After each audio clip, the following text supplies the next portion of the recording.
Hello दोस्तों, मैं हूं नीरज और आप देख रहे हैं स्टडी कॉमर्स। और आज हम इस वीडियो में स्टैटिस्टिक्स और रिसर्च से रिलेटेड कुछ इंपॉर्टेंट पीवाईक्यूज डिस्कस करने वाले हैं जो कि आपके असिस्टेंट प्रोफेसर एग्जाम्स में पूछे गए हैं। और आपके आने वाले असिस्टेंट प्रोफेसर एग्जाम और यूजीसी नेट एग्जाम के लिए ये लेक्चर इंपॉर्टेंट होने वाला है। तो अब आइए क्वेश्चन डिस्कस करते हैं। फर्स्ट क्वेश्चन कह रहा है the concept of non probability sampling is defined as.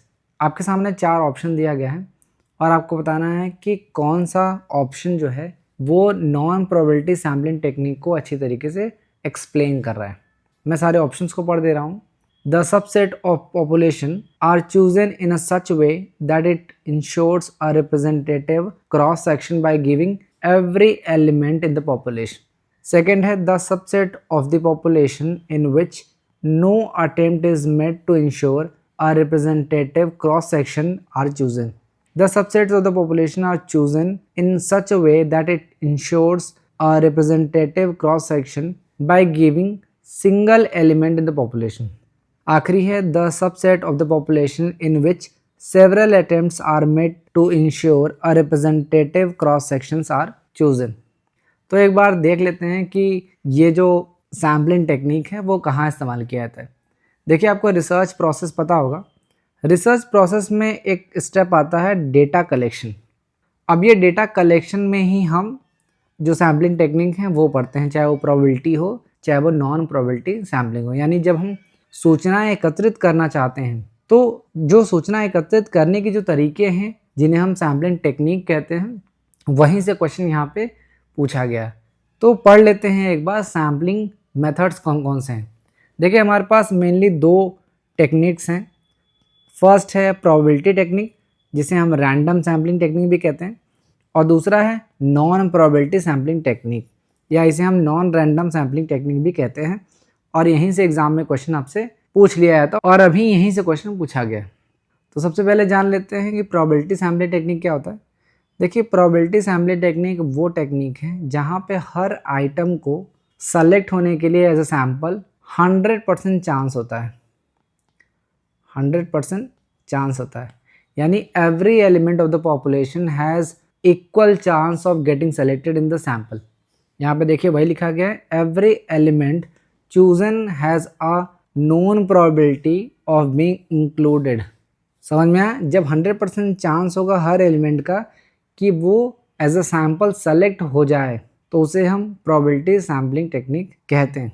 अब इसमें अलग अलग टेक्निक है, जैसे simple random sampling, systematic random sampling, stratified sampling और क्लस्टर सैम्पलिंग। ये सारी चीज़ें आपको पता होना चाहिए। अब देखते हैं नॉन प्रोबेबिलिटी सैम्पलिंग टेक्निक क्या होता है। देखिए, नॉन प्रोबेबिलिटी टेक्निक में जो हर एलिमेंट होता है उसको सैम्पल में सेलेक्ट होने के 100% चांस नहीं होते हैं। ये जो रिसर्चर होते हैं वो उनके डिस्क्रिशन पे होते हैं, यानी कि जो रिसर्चर होते हैं उनकी इच्छा पे होता है कि वो किसे एज अ सैम्पल चूज़ करेंगे। समझ में आ रहा है? यानी ये एक सब्जेक्टिव मैटर है, यानी कि जो रिसर्चर हैं वो अपने इच्छानुसार जिसको चाहे उन्हें सैंपल में सेलेक्ट कर सकते हैं। हर एलिमेंट को इक्वल चांस नहीं मिलता है of getting selected in the sample, तो इसे हम नॉन प्रोबेबिलिटी सैम्पलिंग कहते हैं। अब यहाँ से भी देखिए क्वेश्चंस कुछ पूछे जा सकते हैं, बार बार एग्जाम में पूछे भी गए हैं कि कौन सा नॉन प्रोबेबिलिटी सैम्पलिंग का टेक्निक है, जिसमें कोटा सैम्पलिंग बार बार एग्जाम में दिया जाता है। तो आपको पता होना चाहिए कि convenient sampling, purposive sampling, snowball sampling, ये सब सारे नॉन प्रोबेबिलिटी सैम्पलिंग के टेक्निक्स हैं। अगर आपको सैम्पलिंग क्या है और सैम्पलिंग के जो डिफरेंट टेक्निक्स हैं उनको डिटेल में पढ़ना है तो आप इस लेक्चर को देख सकते हैं। देखने के लिए आप आई बटन पर क्लिक कर सकते हैं, या इस लेक्चर के ख़त्म होने के बाद डिस्क्रिप्शन में आपको लिंक मिल जाएगा, वहाँ से भी आप इस लेक्चर को देख सकते हैं। तो वापस से क्वेश्चन में आते हैं। आपको 4 ऑप्शन दिया गया है, आपको बताना है कि कौन सा नॉन प्रोबेबिलिटी सैम्पलिंग को अच्छी तरीके से एक्सप्लेन कर रहा है। तो देखिए, नॉन प्रोबेबिलिटी सैम्पलिंग को जो एक्सप्लेन कर रहा है वो है ऑप्शन बी। ऑप्शन बी क्या कह रहा है? The subset of the population in which no attempt is made to ensure a representative cross section are chosen. देखिए, नॉन प्रोबेबिलिटी सैम्पलिंग में क्या होता है कि हम रिप्रेजेंटेशन नहीं रखना चाहते हैं, क्योंकि आप देखिए कि जब भी हम प्रोबेबिलिटी सैम्पलिंग में हम क्या होता है कि हम रैंडमली सैंपल को लेते हैं, और जब भी हम किसी भी पॉपुलेशन में से सैंपल को रैंडमली ड्रॉ कर लेते हैं तो उसमें रिप्रेजेंटेशन जो होता है वो ज़्यादा पाया जाता है। और हम रैंडम क्यों लेते हैं? ताकि रिप्रेजेंटेशन हो, रिप्रेजेंटेटिव हो ऑफ द पॉपुलेशन। लेकिन हम जब नॉन प्रोबेबिलिटी सैम्पलिंग का इस्तेमाल करते हैं तो हम ऐसा कोई भी प्रयास नहीं कर रहे होते हैं कि हमारा जो सैंपल है वो रिप्रेजेंटेटिव ही हो, ठीक है, क्योंकि यहाँ पे जो रिसर्चर होते हैं उनके डिस्क्रिप्शन पे होता है, उनकी इच्छा पे होता है कि वो किसे एज अ सैंपल चूज करेंगे। समझ में आया आपको? तो फर्स्ट का करेक्ट आंसर हो जाएगा बी। अब आइए नेक्स्ट क्वेश्चन देखते हैं। विच sequence of research steps is logical in the list given below. आपके सामने रिसर्च के कुछ स्टेप्स दे रखे हैं, आपको बताना है कि कौन सा लॉजिकल स्टेप्स है। आपने पढ़ा होगा, ये ऑप्शंस आप सारे देख लो। मैं आपको एक बार रिसर्च स्टेप्स के बारे में बता दे रहा हूँ। देखिए, सबसे पहले आप एक रिसर्च प्रॉब्लम डिफाइन करते हो, ये आपका पहला स्टेप होता है। इसे हम क्या बोलते हैं? Foundation of a research. जैसे किसी भी घर को बनाने से पहले उसकी नींव बनाई जाती है, स्टार्टिंग कहाँ से होता है? फाउंडेशन से ही होता है। उसी तरीके से रिसर्च प्रॉब्लम से ही रिसर्च स्टार्ट होता है और रिसर्च सॉल्यूशन से ही रिसर्च ख़त्म होता है। हालांकि ख़त्म तो नहीं बोल सकते, नेवर एंडिंग प्रोसेस होता है, नए नए रिसर्च आते रहते हैं उसमें। तो रिसर्च प्रॉब्लम होता है, जैसे मान लेते हैं कि कोई पर्सन है, वो म्यूचुअल फंड पे रिसर्च करना चाहता है, तो उसमें कोई स्पेसिफिक चीज़ें वो ढूंढेगा, स्पेसिफिक टॉपिक ढूंढेगा जिस पे वो रिसर्च कर सके। तो आइडेंटिफाई द रिसर्च प्रॉब्लम या डिफाइनिंग रिसर्च प्रॉब्लम, ये रिसर्च का फर्स्ट स्टेप होता है। दूसरा होता है लिटरेचर रिव्यू, या जिसको रिव्यू ऑफ लिटरेचर कहते हैं। ऐसा तो है नहीं कि म्यूचुअल फंड पे कभी भी रिसर्च नहीं हुआ होगा, निश्चित रूप से बहुत सारे रिसर्च हुए होंगे, हज़ारों रिसर्च हुए होंगे। तो जो लिटरेचर रिव्यू होता है वो ये जानने के लिए होता है कि अभी तक जो रिसर्च किया गया है क्या उसमें गैप है, भी कौन कौन से ऐसे एस्पेक्ट हैं जिनको लेके अभी काम नहीं हुआ है। तो लिटरेचर रिव्यू इसलिए करते हैं ताकि हम रिसर्च गैप फाइंड कर सकें, क्योंकि जो गैप होगा उसी को हम फिल करने का काम करेंगे। जिस एरिया में काम नहीं हुआ होगा वहीं पे हम काम करेंगे, क्योंकि जो ऑलरेडी हुआ है तो आप रिपीटेशन करने का कोई मतलब नहीं है, तो आप कुछ नई चीज़ें ढूंढ के लेके आओगे। तो review of literature second step होता है। थर्ड स्टेप होता है फॉर्मुलेट हाइपोथेसिस। आपने लिटरेचर रिव्यू कर लिया, अब आप हाइपोथेसिस फॉर्मुलेट करते हो। आप नल हाइपोथेसिस बनाते हो और अल्टरनेट हाइपोथेसिस बनाते हो। फिर चौथा स्टेप होता है development of a research design. Research design क्या बताता है कि किस तरीके से आप पूरे रिसर्च को कंडक्ट करोगे। रिसर्च डिज़ाइन को हम क्या बोलते हैं? ब्लूप्रिंट है, या आप ये बोल सकते हो कि ये एक आउटलाइन है कि कैसे कैसे आप सफ़र को तय करोगे, कितना सैंपल लोगे, कहाँ से सैंपल लोगे, सैंपल साइज़ कितना होगा, कौन सा मेथड होगा, डेटा कलेक्शन का क्या मेथड है, सारी चीज़ें आप बता देते हो। सारी चीज़ें आपने बता दी, अब आप नेक्स्ट क्या करोगे? Data collection. आप फिज़िकली फील्ड में जाओगे, जहाँ से भी आपको डेटा लेना है आप वहाँ जाके डेटा कलेक्ट करोगे। फिर छठा स्टेप आता है data analysis and interpretation. Data आपने कलेक्ट कर लिया, अब उसको एनालाइज करेंगे। जो भी हिडन फीचर्स हैं इनको आप बताओगे कि आपने क्या पैटर्न देखा, या जो भी चीज़ें आपने ढूंढी हैं उसको आप एक्सप्लेन करोगे। नेक्स्ट आता है इंटरप्रिटेशन एंड रिपोर्ट राइटिंग। आखिरी में आप क्या करोगे? रिपोर्ट बनाओगे, जो भी आपने रिसर्च किया है, जो भी आपके आउटकम्स आए हैं। ये ध्यान रखिएगा, जो आप रिपोर्ट बनाओगे वो क्लिनिकल होना चाहिए। क्लिनिकल का मतलब क्या है कि इसमें जो भी आपके अच्छी चीज़ें हैं और जो ख़राब चीज़ें हैं, ख़राब का मतलब जो भी जिस भी टॉपिक पे आप रिसर्च कर रहे हो उसमें जो भी अच्छी बातें हैं और जो बुरी बातें हैं दोनों को आप मेंशन करोगे। ऐसा नहीं है कि आप किसी एक साइड टिल्ट हो जाओ, बायसनेस नहीं होना चाहिए। जैसा भी आपको डेटा मिले, जिस तरीके का भी एनालिसिस आप किए हो, ट्रू एंड फेयर चीज़ें आप उसमें बताओगे रिपोर्ट में, उसमें आप कुछ गड़बड़ी नहीं करोगे। तो ये रिसर्च के प्रोसेस थे, स्टेप्स थे। जो लोग करेंटली पीएचडी कर रहे होंगे वो इन सारे पॉइंट से काफ़ी रिलेट कर पा रहे होंगे।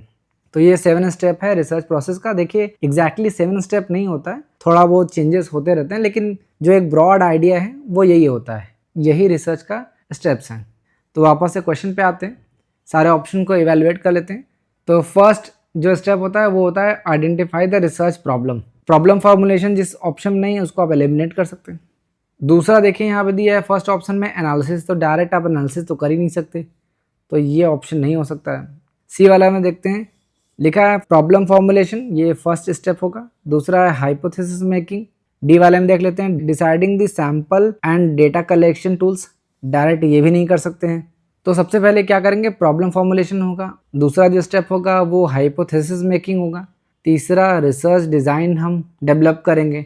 फिर चौथा क्या होगा, डेटा कलेक्ट करेंगे। फिर डेटा एनालाइज करेंगे और जनरलाइजेशन कंक्लूजन दे देंगे अपना 6। हालांकि ये एक ही में कर दिया है, लेकिन आप इस तरीके से समझ लो कि अलग अलग होगा। तो सेकंड का करेक्ट आंसर हो जाएगा सी।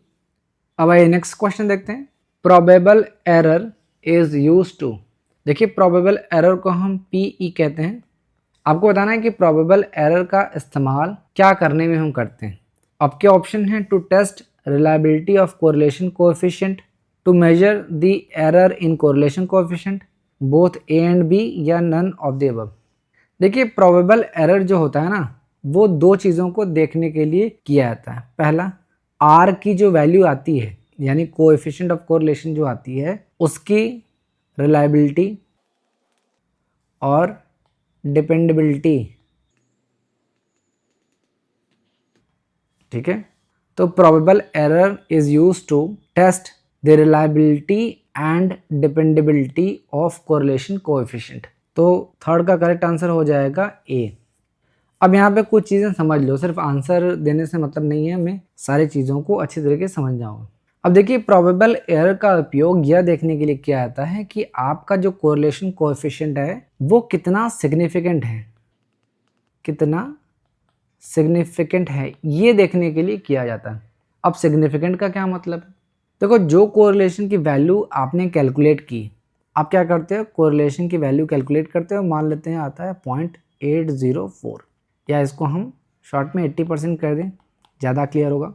तो यानी दो वेरिएबल्स के बीच में जो कोरिलेशन की वैल्यू आई है 1 तक मैक्सिमम होगी, तो 80% आया, तो इसका मतलब क्या है, 80% कोरिलेशन है दो वेरिएबल्स में। मान लेते हैं कि रेनफॉल और एग्रीकल्चर प्रोड्यूस, ठीक है, इनमें कोरिलेशन बता रहा है कि ज़्यादा बारिश हो रहा है तो ज़्यादा एग्रीकल्चर प्रोड्यूस भी हो रहा है, इसमें 80% तक कोरिलेशन है। तो ये जो कोरिलेशन की वैल्यू आ रही है, क्या वो सिग्निफिकेंट है, क्या वो वास्तव में सही है, कहीं ऐसा तो नहीं कि सिर्फ कोइंसिडेंट हो और रियलिटी में कोई रिलेशन ही ना हो। तो अगर कोरिलेशन कोएफिशिएंट सिग्निफिकेंट है तो इसका मतलब ये है कि दो वेरिएबल्स के बीच में जो रिलेशन है वो स्टैटिस्टिकली मीनिंगफुल है, उसका कोई मतलब, अगर वो सच में सही होगा तभी वो किसी काम में आएगा। अब सिग्निफिकेंट कब है कब नहीं है ये जान लो। मान लेते हैं कि अगर कोरिलेशन कोएफिशिएंट जिसको आर से डिनोट करते हैं is less than probable error, तो यहाँ पे हम कहेंगे कि नॉट एट ऑल सिग्निफिकेंट, मतलब कोई भी कोरिलेशन नहीं है। और वहीं पे अगर r is greater than 6 probable error तो उसको हम बोलते हैं हाईली सिग्निफिकेंट। ये इम्पॉर्टेंट है, ये कंडीशन भी आपसे कभी भी एग्ज़ाम में पूछा जा सकता है। भाई कोरिलेशन की वैल्यू आप कैलकुलेट कर लो और प्रोबेबल एरर की वैल्यू कैलकुलेट कर लो और 6 टाइम प्रोबेबल एरर कर लो और उस कंपेयर कर लो कोरिलेशन कोएफिशिएंट से। अगर आपका जो कोरिलेशन की वैल्यू आ रही है वो 6 टाइम आ रही है प्रोबेबल एरर के, तो आपकी जो कोरिलेशन की वैल्यू है वो हाईली सिग्निफिकेंट है और जो भी कोरिलेशन कोएफिशिएंट की वैल्यू आई है वो रिलायबल है, उस पर विश्वास किया जा सकता है। अब आप बोलोगे सर कोरिलेशन की वैल्यू तो कैलकुलेट किए हम बट प्रोबेबल एरर नहीं कैलकुलेट किए, तो प्रोबेबल एरर किस तरीके से कैलकुलेट करते हैं वो भी मैं आपको यहाँ पे बता दे रहा हूँ। देखिए प्रोबेबल एरर को पीई कहते हैं, जैसे मैंने आपको बताया। इसका फॉर्मूला होता है 0.6745 multiply by standard error. Standard error का फॉर्मूला क्या होता है, 1 minus R square upon under root N. यहाँ पे n का क्या मतलब है, नंबर ऑफ ऑब्जर्वेशन। देखो कई फॉर्मूला है प्रोबेबल एरर का। पहला क्या है 0.6745 मल्टीप्लाई बाय स्टैंडर्ड एरर, या इसको हम इस तरीके से भी लिख लेते हैं कि 0.6745 multiply by 1 minus R square upon under root N, या फिर इसको इस तरीके से भी लिख सकते हैं 2/3 multiply by 1 minus R square upon under root N. कोई भी फॉर्मूला एग्जाम में आपको दे सकता है और पूछ सकता है कि प्रोबेबल एरर का क्या फॉर्मूला होता है। अब देखो सब एक ही तरीके का है। जो फर्स्ट फार्मूला है 0.6745 multiply by standard error, standard error का फॉर्मूला ये होता है, ये आपको पता होना चाहिए। अब देखो स्टैंडर्ड एरर की जगह पे उसकी वैल्यू लिख दिया, कोई दिक्कत नहीं। अब 0.67 की जगह पे हम 2/3 लिख सकते हैं, क्योंकि अगर 2 को डिवाइड करेंगे 3 से तो यही आएगा 0.6745। समझ में आ रहा? तो अलग अलग तरीके से लिखते हैं हम। तो क्वेश्चन में पूछा है probable error is used to, तो probable error is used to test the reliability of correlation coefficient. तो थर्ड का करेक्ट आंसर हो जाएगा ए। अब आइए नेक्स्ट क्वेश्चन देखते हैं। In hypothesis testing type 2 error occurs when. आपको बताना है कि जब हम हाइपोथेसिस टेस्टिंग करते हैं तो टाइप 2 एरर कब होता है। अभी मैं आगे आने वाले क्वेश्चन में आपको हाइपोथेसिस टेस्टिंग का प्रोसीजर बताऊंगा। तो यहाँ पे कह रहा है कि टाइप 2 एरर कब होगा। ऑप्शन देख लेते हैं। The null hypothesis is not rejected when null hypothesis is true, null hypothesis rejected when null hypothesis is true, null hypothesis is not rejected when alternative hypothesis is true, null hypothesis is rejected when alternative hypothesis is true। एक बार समझ लेते हैं कि type 1 error type 2 error किस तरीके से हम देखते हैं। तो सबसे पहले एक बॉक्स बना लो, स्क्वायर बॉक्स, 4 डिवाइड कर दो उसको पार्ट में और इसको आगे लेके आओ। यहाँ पे क्या है, नल हाइपोथेसिस रिजेक्टेड, ये देखो डिसीजन है यहाँ पे, एक्चुअल डिसीजन, आपने नल हाइपोथेसिस को रिजेक्ट कर दिया है, या fail to reject null hypothesis. यहाँ पे क्या होगा, एक्चुअल सिचुएशन, एक्चुअल सिचुएशन क्या होगा, नल हाइपोथेसिस आपका फॉल्स है या फिर नल हाइपोथेसिस आपका ट्रू है। देखिए टाइप 1 एरर कब होता है, हम ब्रीफली डिस्कस करेंगे। टाइप 1 एरर कब होता है, जब हम रिजेक्ट करते हैं, rejecting a null hypothesis when it is true.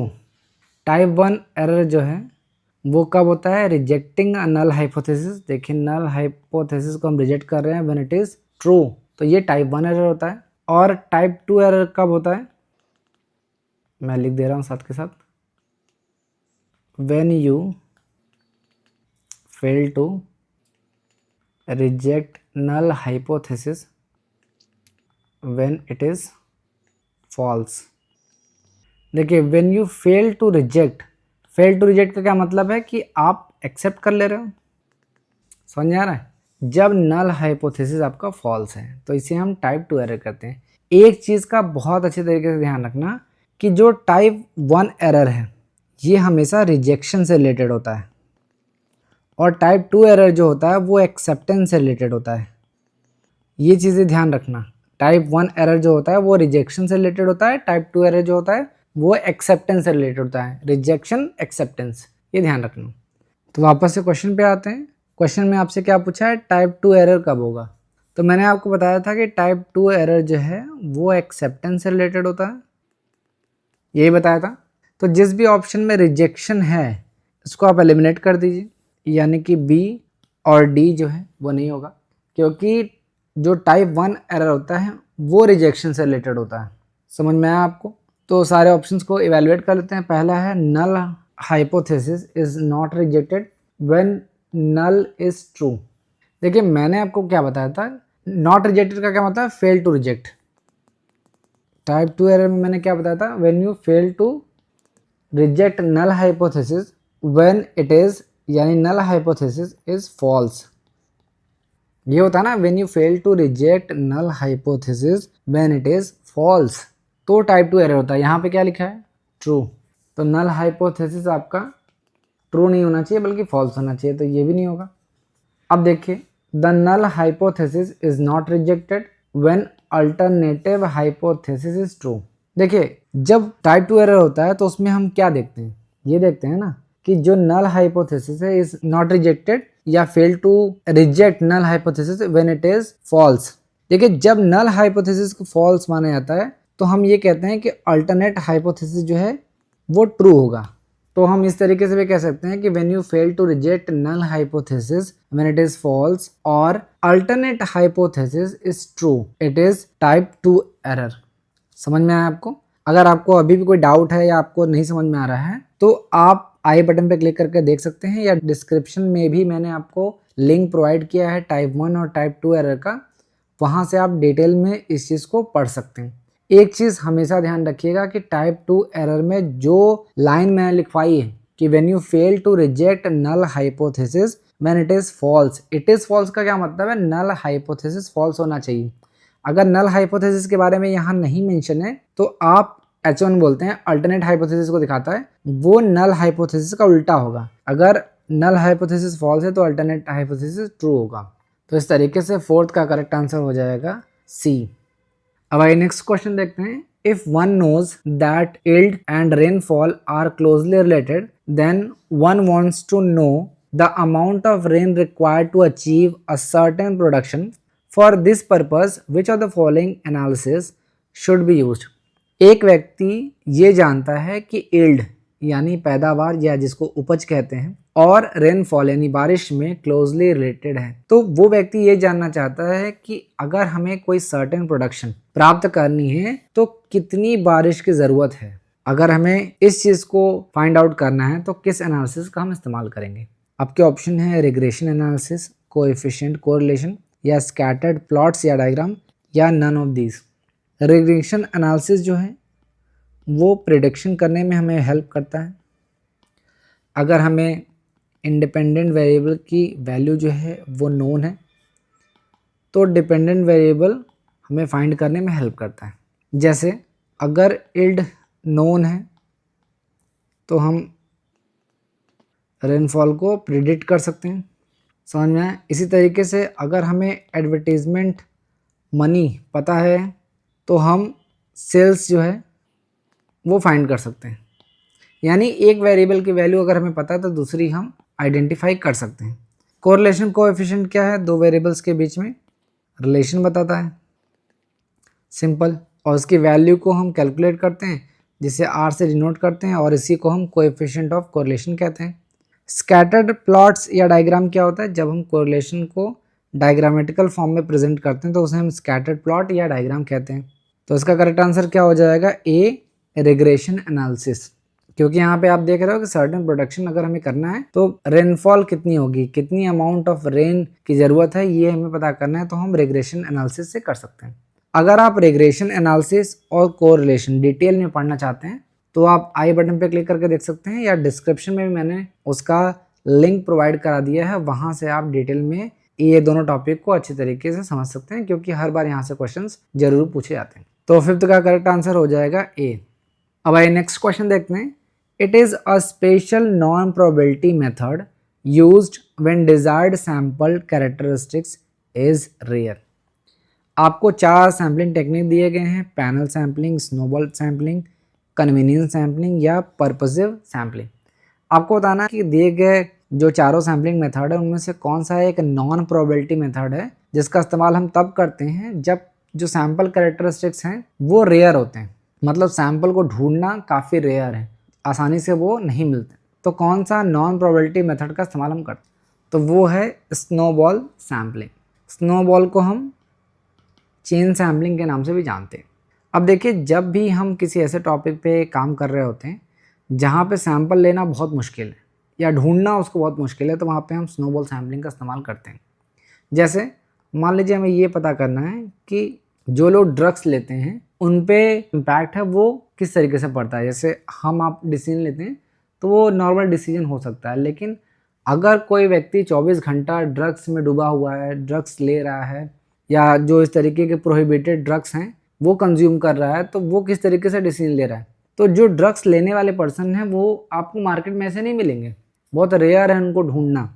तो आप क्या करोगे, किसी भी तरीके से आप एक सैंपल को सेलेक्ट कर लोगे और उससे बोलोगे कि आप दूसरे सैंपल से हमें मिलवा दो, और इस तरीके से एक चेन बनती रहेगी। तो आप इस तरीके से सैंपल कलेक्ट करते हो, तो उसे हम स्नोबॉल सैम्पलिंग या चेन सैम्पलिंग कहते हैं, और ये एक नॉन प्रोबेबिलिटी सैम्पलिंग मेथड है। समझ में आए? तो 6 का करेक्ट आंसर हो जाएगा बी। अब आइए नेक्स्ट क्वेश्चन देखते हैं। The hypothesis testing consist of the following steps.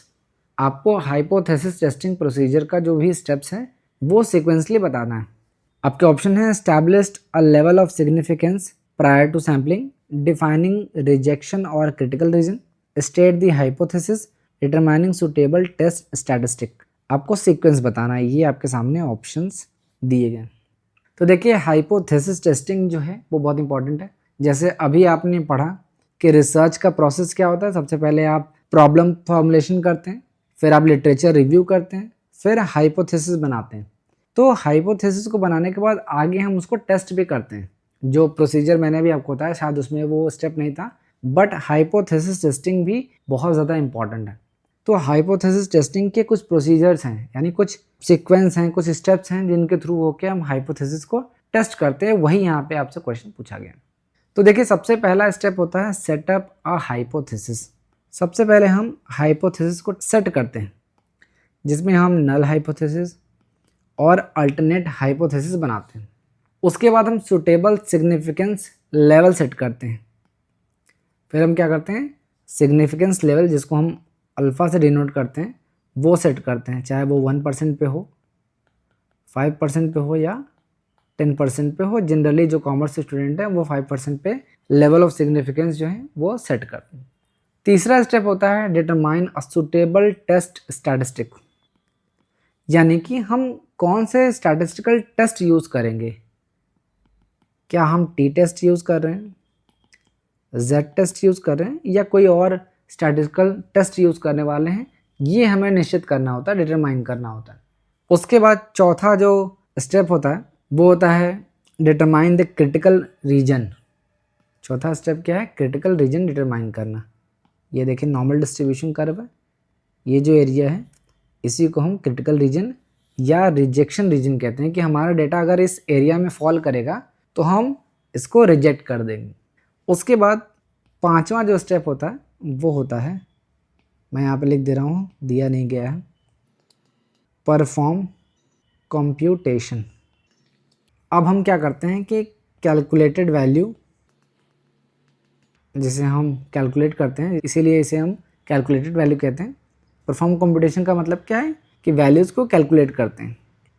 फिर छठा जो होता है वो होता है डिसीजन मेकिंग। आखिरी में हम डिसीजन लेते हैं।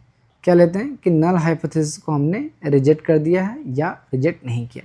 देखो नल हाइपोथेसिस को रिजेक्ट करना बहुत ज़रूरी है। नल का क्या मतलब है, no relation,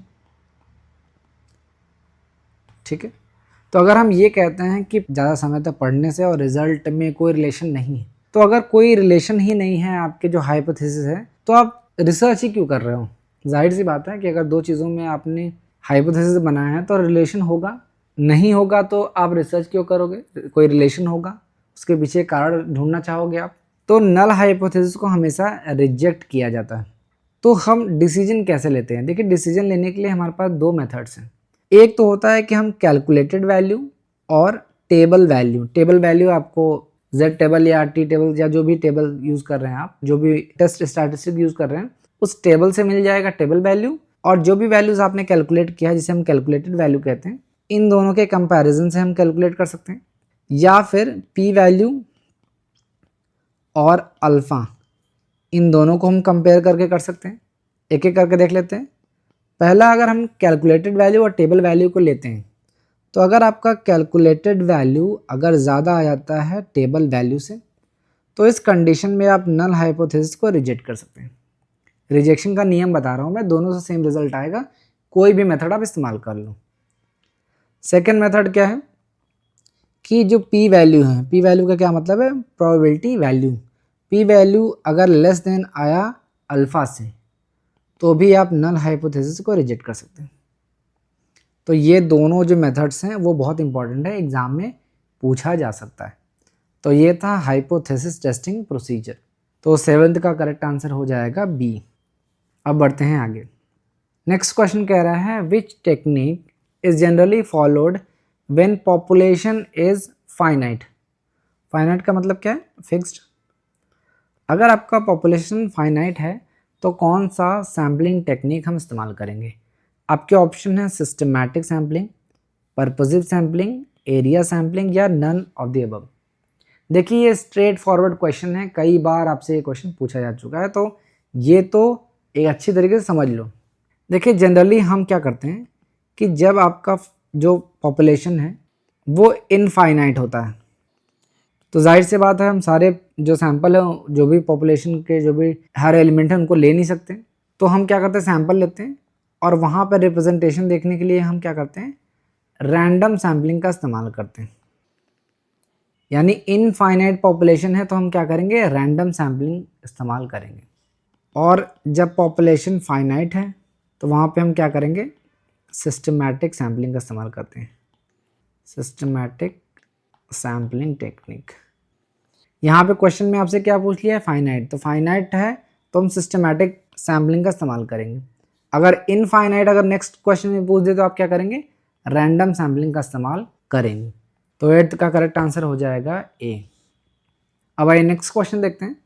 if a sample is taken at random from a population it is likely to possess almost the same characteristics as that of population. आपसे क्वेश्चन में कह रहा है कि अगर हमने किसी पॉपुलेशन में से कोई सैंपल लिया रैंडमली हमने किसी सैंपल को ले लिया, तो आगे कह रहा है it is likely to possess almost the same characteristics as that of the population.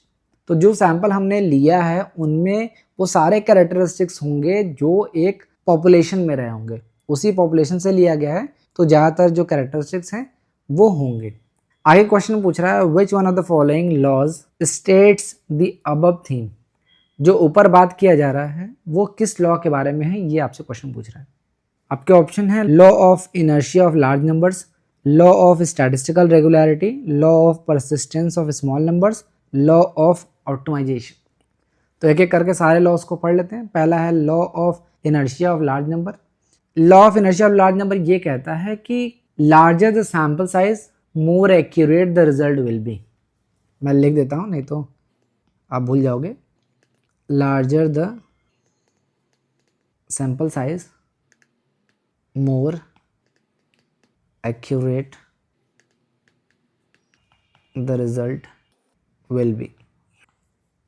देखिए law of inertia of large number ये कहता है कि जितना बड़ा आपका सैंपल साइज होगा रिजल्ट उतना ही एक्यूरेट होगा। मान लेते हैं कि किसी कॉलेज में 100 असिस्टेंट प्रोफेसर, आपने सिर्फ 10 लोगों का ही सैंपल लिया, तो क्या आपका जो रिजल्ट है वो एक्यूरेट होगा? नहीं होगा। अगर हम मान लेते हैं 10 में से बढ़ा के हम सैंपल साइज 30 कर लेते हैं तो अब थोड़ा एक्यूरेट हो जाएगा, थोड़ा सा नज़दीक आ जाएगा। सही बात है। तो इसी तरीके से हम कहते हैं कि जो हमारा सैंपल साइज़ है, जो भी सैंपल साइज़ है, जैसे आपने देखा होगा कई बार बहुत सारी कंट्रीज़ जो होती हैं वो सर्वेज कराती हैं कि कौन सी कंट्री जो है वो ज़्यादा खुश है, और जो सैंपल होता है वो बहुत कम होता है कि 10,000 लोगों से पूछ लिया। तो अगर किसी कंट्री में 20 करोड़ लोग हैं तो सिर्फ 10,000 लोगों से पूछने से वो जो डेटा आपका आ रहा है वो एक्यूरेट नहीं होगा। वहाँ पे आपको कम से कम 2 लाख 4 लाख लोगों से सैंपल भरवाना पड़ेगा। तो law of inertia of large number यही बताता है larger the sample size more accurate the result will B. ये आपके रिसर्च प्रोसेस में भी काम आएगा। जब आप रिसर्च करने जाओगे, डेटा कलेक्ट करने जाओगे, तो आप एक्यूरेट सैंपल साइज कैलकुलेट करोगे। और मॉर्गन का एक फॉर्मूला है जिन्होंने ये बताया कि आपका आइडियल सैंपल साइज क्या होगा, कि अगर आपका पॉपुलेशन इनफाइनाइट है तो 387 या समथिंग आपका मिनिमम सैंपल होना चाहिए, तो आप इससे ऊपर ही अपने सैंपल को रखो। खैर वो रिसर्च की बात होगी काफ़ी डीप में। अब आते हैं दूसरे लॉज पे जो है लॉ ऑफ स्टैटिस्टिकल रेगुलरिटी। देखो लॉ ऑफ स्टैटिस्टिकल रेगुलरिटी जो है वो ये कहता है कि अगर आपने पॉपुलेशन में से रैंडमली अगर कोई सैंपल ले लिया है तो जो सैंपल लिया है उसमें वो सारे कैरेक्टरिस्टिक्स होंगे जो उस पॉपुलेशन में रहे होंगे। तो यही इस क्वेश्चन का भी आंसर है। 9th का करेक्ट आंसर हो जाएगा बी। एक और लॉ है जिसको हम बोलते हैं central limit theorem. Central limit theorem ये भी बहुत इंपॉर्टेंट है। देखिए सेंट्रल लिमिट थ्योरम ये कहता है कि जैसे जैसे आप सैंपल जो आपका जो सैंपल साइज है वो लार्ज की तरफ होते जाता है, as you move towards the large sample it should be assumed that the population is normally distributed.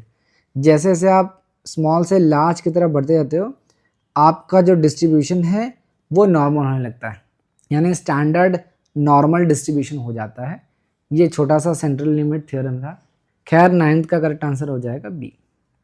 अब आइए आज का लास्ट क्वेश्चन देखते हैं। When a population is heterogeneous it is divided into groups so that there is homogeneity within the group and heterogeneity between the groups and some item are selected at random from each other, it is case of.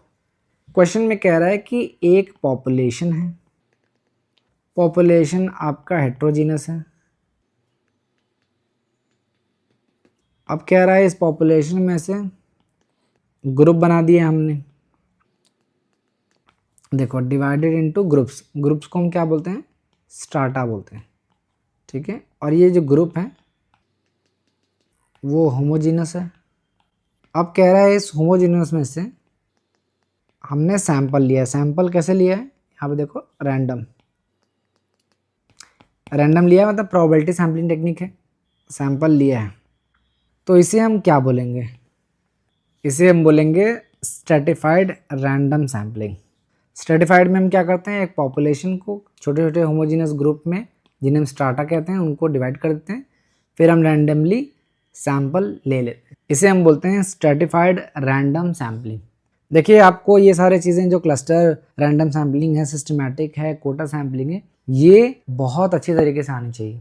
अगर आपको अभी भी ये सारी चीज़ें नहीं समझ में आ रही है तो आप डिस्क्रिप्शन में दिए गए लिंक से जो भी मैंने आपको टेक्निक्स पढ़ाए हैं प्रोबेबिलिटी के या नॉन प्रोबेबिलिटी के, वो अच्छी तरीके से आप पढ़ लो, क्योंकि एग्ज़ाम में निश्चित रूप से यहाँ से क्वेश्चंस आपको देखने को ज़रूर मिलेंगे। खैर 10th का करेक्ट आंसर हो जाएगा डी। अगर आप इस लेक्चर का PDF डाउनलोड करना चाहते हैं तो आप हमारे टेलीग्राम चैनल को ज्वाइन कर सकते हैं, या डिस्क्रिप्शन में दिए गए लिंक से हमारे टेलीग्राम चैनल को ज्वाइन करके आप प्री PDF डाउनलोड कर सकते हैं। तो ये था स्टैटिस्टिक्स और रिसर्च से रिलेटेड कुछ इंपॉर्टेंट PYQs जो कि आपके असिस्टेंट प्रोफेसर एग्जाम्स में पूछे गए थे। उम्मीद है आपको सारी चीज़ें समझ में आई होंगी। अगर आपके कोई भी डाउट या सजेशन है तो आप हमें कमेंट बॉक्स में बता सकते हो। तब तक के लिए थैंक यू।